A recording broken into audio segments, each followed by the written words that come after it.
So, welcome to this class on hardware security. Today we shall be studying about elliptic curves, which is a kind of de facto public key crypto system, and we shall be trying to understand eventually the hardware design on or how to do a hardware architecture for this algorithm. So, we shall be trying to start with some of the basics and trying to introduce them in the class. So, in today's class we shall be covering or we shall be getting an introduction to elliptic curves. We shall be trying to understand the elliptic curve arithmetic. We shall be trying to understand how point addition and point doubling, which are essentially two important operations in the elliptic curve group, are being performed. We shall be trying to understand the concept of projective coordinates, which are essentially used to reduce the computations which are required to perform elliptic curve operations. And in particular, we shall be trying to look into characteristic two elliptic curves, which are very conducive for hardware design.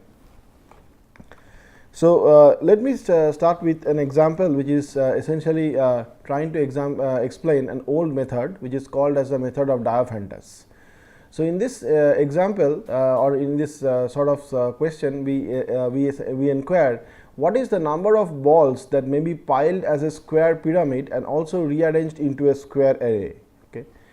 So, basically, like we are basically asking that what is the number of balls that may be piled up in both of these arrangements. So, you can either arrange these balls like as a square pyramid, that means it's essentially a pyramid where the top essentially has got say one square number of balls. In the second layer you have got two square number of balls, in the third layer you have got three square number of balls, and so on. If the height is x of the pyramid, then you have got 1 square plus 2 square plus 3 square plus so on till x square number of balls. And likewise, you can also rearrange them in the form of a square. So, therefore, if y is the side of the square, then you have got y square number of balls in this arrangement. So, since they are equinumerous, that means you are essentially arranging the same number of balls, then that would mean that in both the arrangements the number of balls are same, right. So, therefore, we can easily write this equality, that means y 1 square plus 2 square plus so on till x square, which is equal to x into x plus 1 into 2x plus 1 by 6 is equal to y square. Okay. So, these kind of equations, which are essentially quadratic in y and also cubic in x, essentially are what are called as elliptic curves. Okay. Of course, there are a lot of definitions which have been developed over the years on elliptic curves, but this is the general form of the curve. Okay. So, therefore, right, in order to solve this problem or this kind of problem or this class of problem, there is a very famous method which is also an old method or an ancient method, which is due to Diophantus. Okay, and is often referred to as the Diophantus method. So, I will be first starting with an explanation on how it works, and gradually you will understand that how closely it is connected to the elliptic curve operations. Okay. So, therefore, the graphical representation of this curve is often of this form. So, you can see that it is quadratic with respect to y, that means it will be symmetric over the x axis. Okay. So, therefore, this is a form of the curve, and you can see that typically, right, this is essentially it looks like as if it is a cup with a single handle. Okay. So, and this is essentially or this curve or nature of the curves of this nature are called as elliptic curves. Okay. So, therefore, right, I mean if you take this curve and you can see that there is typically the number of handles that you have, right, is essentially also a very important feature of this curve. Okay. So, typically in this in the elliptic curves that we use for cryptography, there are one such handles or there is one such lobe, okay, which is essentially belong to this curve. So, now the question is, how do we solve the problem that we have in hand? Okay, that means the problem of determining the number of balls. So, remember that the number of balls has to be an integer, right. Of course, the number of balls has to be an integer.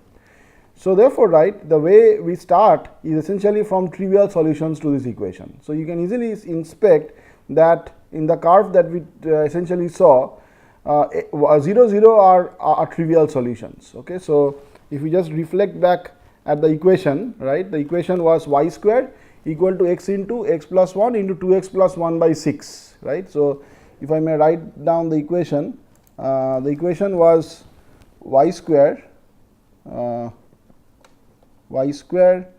equal to x into x plus 1 into 2x plus 1 by 6. Okay. So, you can easily see that 0 and 0 are solutions to this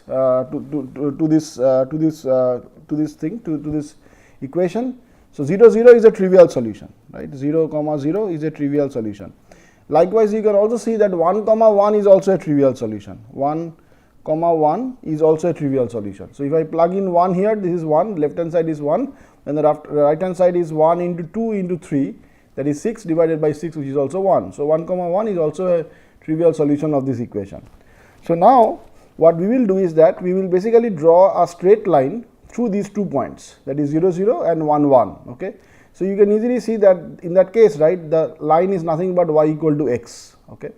So that means, like, if I believe that in the curve that we have, okay, so we basically kind of say consider that your curve is something like this, right. I take this point 0 0 and I take the point 1 1 and I draw a straight line through these 2 points. Okay. So that means this is my 0 0 point and this is my 1 1 point, and I draw a straight line, and this straight line is y equal to x. Okay. So now you can basically see that since this equation is cubic with respect to x, so if I plug in y equal to x into the curve equation and I do a few rearrangements, then you will get this equation, which is x cube minus 3 by 2 x squared plus 1 by 2 x. Okay. So this essentially or this equation is cubic with respect to x, which means that there are 3 possible roots. So we already know that 0 0 and 1 1 are 2 roots, that means x equal to 0 and x equal to 1 are already 2 roots. We need to determine the third root. Okay. So therefore, from the theory of equations, we add up the roots, that means we do like 1 plus 0 plus x, that means we add up the 3 roots of this equation, then that should be the negative of this coefficient. Okay. That means it is equal to 3 by 2, and therefore we easily can obtain that x is equal to half. Okay. Now you note that x equal to half implies y equal to half. Okay. And therefore the number of balls, right, is y squared. So you can easily see that since y is a fraction, that is not the solution that where we should stop. Okay. But at the same time, this is nevertheless a non-trivial root of the equation. So you can similarly generate non-trivial roots. So what you can do is you can start with half comma half. Okay, and you can easily see that if half comma half is one root, then since the curve is symmetric over the x axis, then that means, like, if x comma y is a root of this curve, then that would also imply that x comma minus y is also a root on the curve. Okay, is also a point on the curve. So that means, like, half comma minus half is also a point on the curve. Okay. So now we can essentially take half comma minus half and continue this exercise. Okay. So that is essentially the broad idea of Diophantous method. So let us see if we do that, then what happens.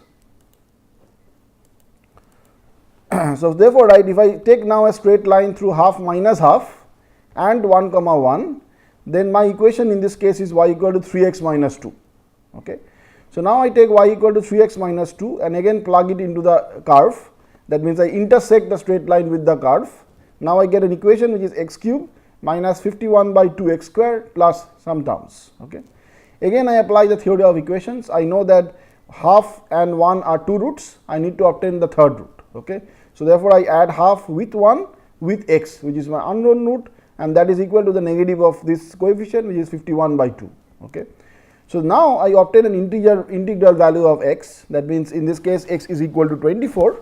Okay.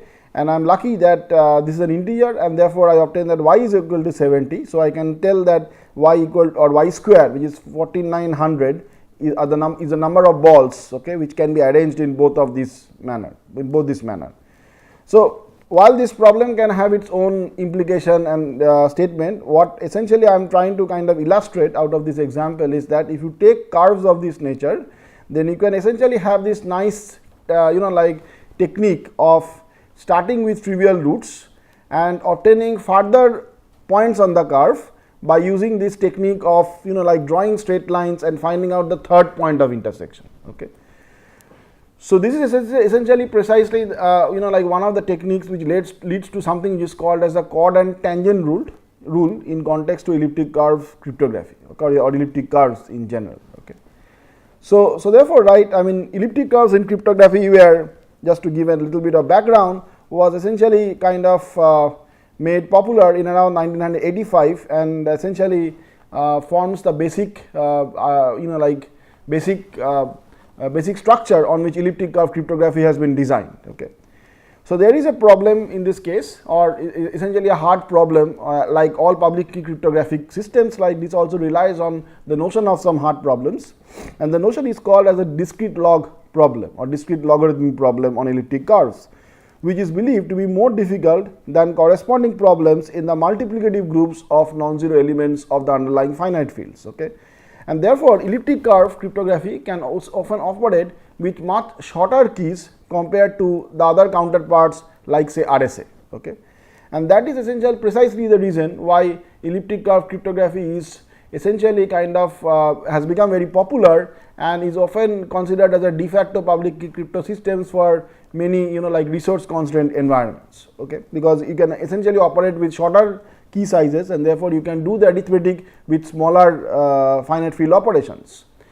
Also, right, if you want performance, right, this also can give you quite fast operations, because again precisely because of the same reason, and therefore you can also have high performance public key cryptography which can be used in data centers and cloud and other kind of infrastructure where performance is a key criteria.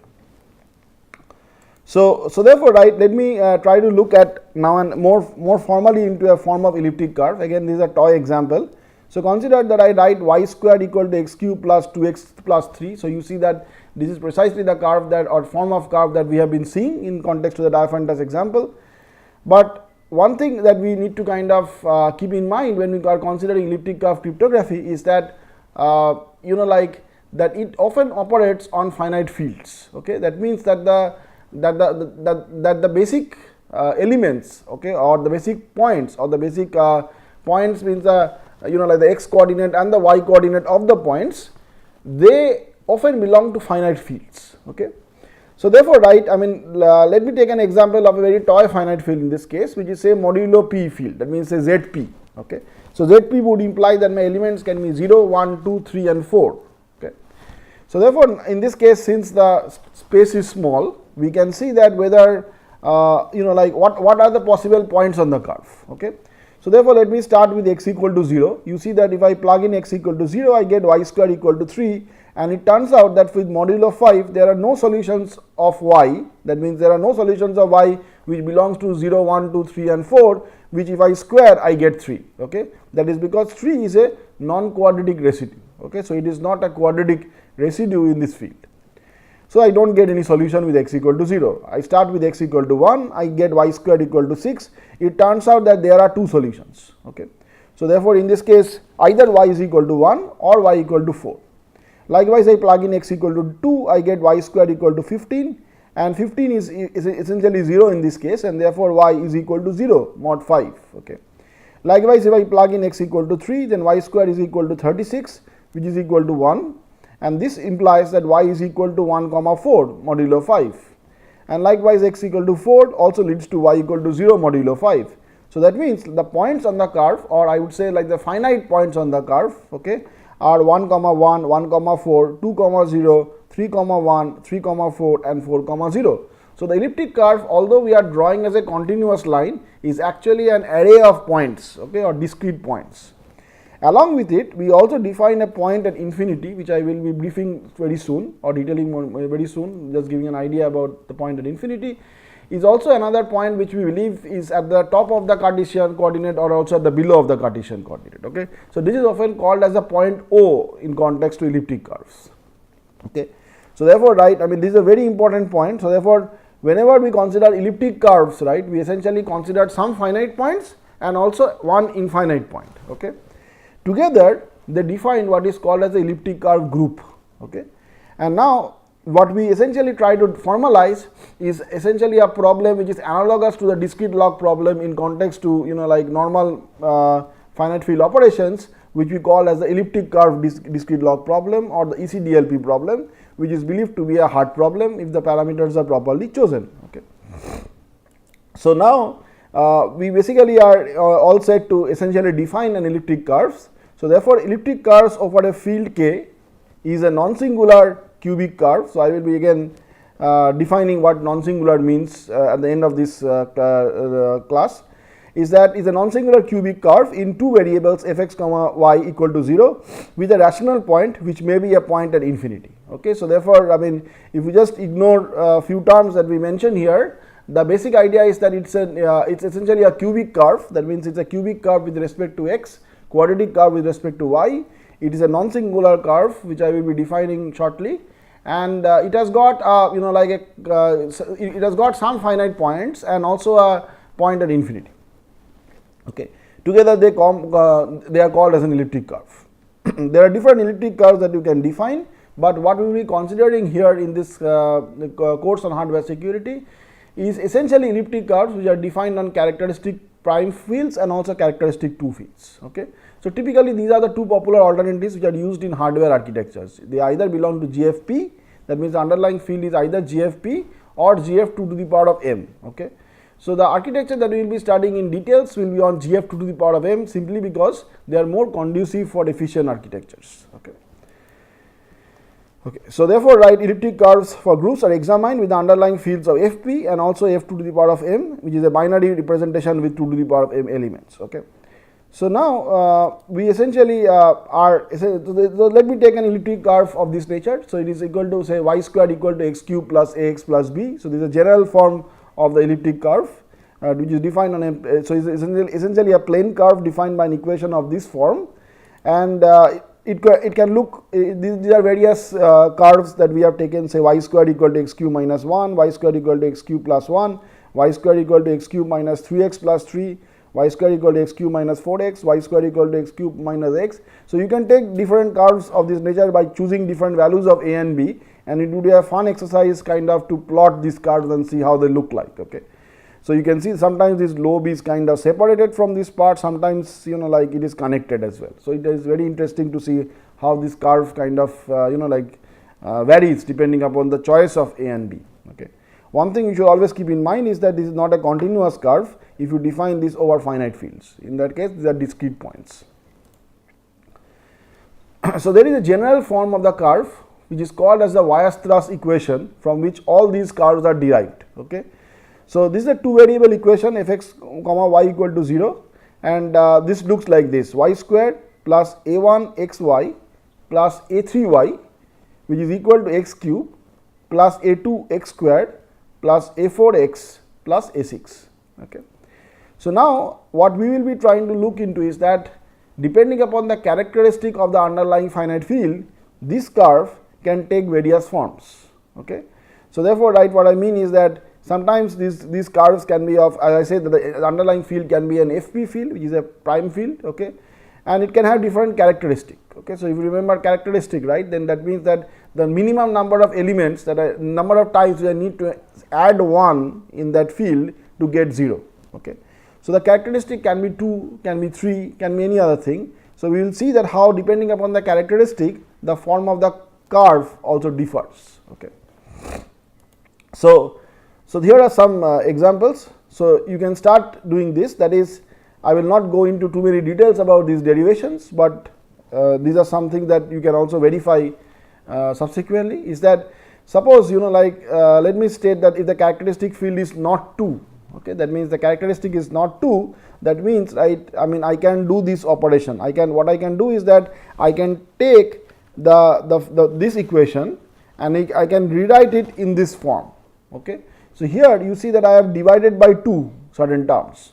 This division is legal here or is allowed here simply because the characteristic is not 2. If the characteristic was 2, then I cannot do this division, because in that case 2 is equivalent to 0 and I cannot divide by 0. Okay. But here, since the characteristic is not 2, I am free to do this division, and you can easily verify that this is exactly the same equation as this equation, except that I have added few terms and I have kind of adjusted few terms. Okay.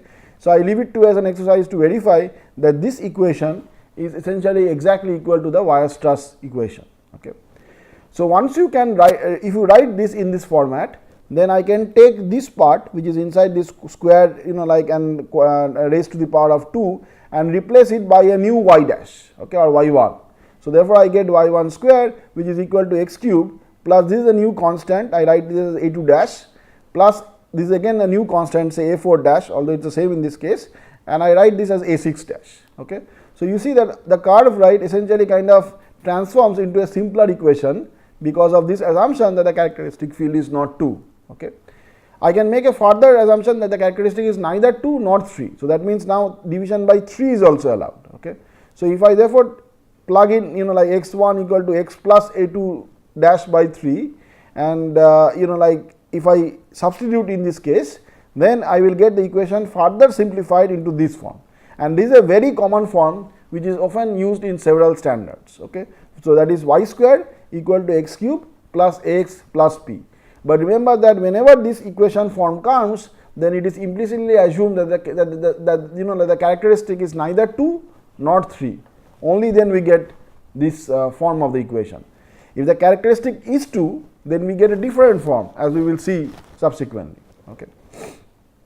So, now let us assume that the characteristic is neither 2 and neither 3, and without loss of generality, let us try to define an elliptic curve group and also some operations on the elliptic curve group, because we need to do at the end of the day arithmetic based on using which we will be doing our cryptographic operations. So, therefore, right, as I already mentioned, that the elliptic curve therefore over the field L will consist of a point at infinity along with some points x comma y which satisfies this curve. So, this x1 comma y are taken from L square, that means x belongs to the field L, y also belongs to the field L, and they are satisfying this equation, that is y square plus some terms equal to x cube plus some terms, and this x comma y is a point on the curve. So, this we call as finite points on the curve, and this is the point at infinity. So, why do we add the point at infinity is that it is often just we can understand in this way that it is useful to add the point at infinity. Okay. Apparently, the point is, you can imagine that is sitting at the top of the y axis, and also is kind of a point which is very far away from this coordinate system, but the introduction of the point at infinity essentially completes the definition of my group. Okay. Without it, I cannot define the group. So, that is essentially you can also imagine you conceive in this way, it is essentially nothing but the identity of my or it is essentially my 0 element of the group. Okay. So, this notion will be clear very soon. Okay. So, it is kind of sitting at the top and also the bottom of the y axis. Okay. So, therefore, right, let us try to define the group, and this is a quick recapitulation of what abelian groups essentially imply. So, if I consider 2 points p comma q which belongs to EFP. So, EFP means that now I am defining elliptic curve on the finite fields FP. Okay. So, similarly I can define it on any finite field. Okay. So, there is a third point which is denoted by p plus q. So, now you see that I am taking 2 points on the elliptic curve, say p and q, and I am trying to define an operation which is plus. So, note that this operation plus is not a normal plus. Okay. So, it is essentially a plus, or plus symbolizes some operation. Okay. So, you can, if you are confused or if you do not want plus, you can very well replace it by any notation. Okay. So, therefore, right, I want to define some p operation with q, so that I again get another point which is r, which also belongs to the field. Okay. I mean belongs to the elliptic curve. So, here you see that the Diophantous method is exactly the same, because I start with 2 points p and q, and I want to obtain a third point on the curve. Okay. So, therefore, right, I mean if I want to define an abelian group, then I need these properties. That means I need the property of commutativity. That means if I take p and q, the operation should be same as p plus q is equal to q plus p. It should be associative. That means p plus q then added with r should be same as p plus with q and r. Okay. Similarly, right, there should be an identity element which exists. That means p plus a point O should be equal to O plus p, and I should get back p, and there should exist inverse. That means p plus minus p should be equal to O. Okay. So, all these things has to be satisfied for us to have a complete definition of what is called as an abelian group. So, if I start with an elliptic curve picture, therefore, so this is essentially an elliptic curve equation. So, you see that it is y square equal to x cube minus x plus 1, and we want to have set, so we want to define this operation plus. Okay. So, therefore, right, let me start with 2 points on the elliptic curves, say p1 and p2, and I want to define what is p1 plus p2. Okay. So, the usual way it is done is again by applying a chord through p1 and p2. So again remember that since this is a cubic equation in x, this intersects the curve on a third point, and now I take this point and I reflect this point. Okay. So if I reflect this point, I get this point which is P3. So this P3 is essentially nothing but the addition of P1 and P2. Okay. From Diophantous technique or in general also, you easily understand that P3 should be a point on the curve. Okay. So likewise, so now you can essentially are all set to obtain some details about about how the addition works, and we will be kind of seeing how how you can get these equations. Okay. So now we essentially can derive the equations for doing this addition operation. So what I essentially kind of said, now we can see in a more mathematical way. So we can take P and Q. So imagine that the point P is nothing but x1 comma y1. So the point P is let me try to write it here. So so the point P essentially is this point. Okay. So let me write this point as x1 comma y1, and likewise this is my point Q, which is nothing but x2 comma y2. Okay. So we draw a chord through these 2 points, and therefore this is your minus P plus Q. If I reflect this, I get P plus Q. Okay. So what we are interested is now is in the coordinates of P plus Q. Okay. That means how do I get P plus Q basically. So you can easily understand from the simple theory of coordinate geometry, that is the slope of this curve. So this is suppose m. Okay.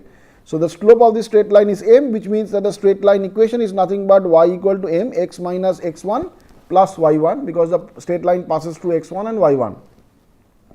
So therefore m is nothing but y2 minus y1 divided by x2 minus x1. Note that we are assuming here that the point P and Q are distinct. If the point P and Q are distinct, then this m is not defined. So therefore we cannot apply this equation. Okay. So now if I want to find out the intersection with E, then what we will do is that we will take this straight line y equal to mx minus x1 plus y1 and plug it into the curve equation, and therefore write with little bit of adjustment again, I will get this equation. I will get like x cube minus m squared x squared plus some terms, this will be equal to 0. So you can see that I have replaced y with this equation, that is mx minus x1 plus y1. So therefore right now again if I arrange these terms, then and I know that since there are 3 roots of this curve, so 2 roots are already x1 and x2, I want to obtain this root. So suppose this root is x3, which is essentially the same as the x coordinate of this inverse, then I can write that x3 plus x1 plus x2 is nothing but the negative or negation of minus m squared, which is m squared. So therefore I can obtain x3, which is equal to m squared minus x1 minus x2, and from there I can obtain y3, and I can negate y3 to get this equation, I mean this coordinate. Okay. So you can easily see that I can essentially obtain say minus of y3 is equal to m of x minus x1. So m is nothing but as we have already obtained, that is m into x minus x1 plus, so in this case this x will be replaced by x3. Okay. So x minus x3 plus y1. Okay. So therefore I will get y3 as m x1 minus x3 minus y1. Okay.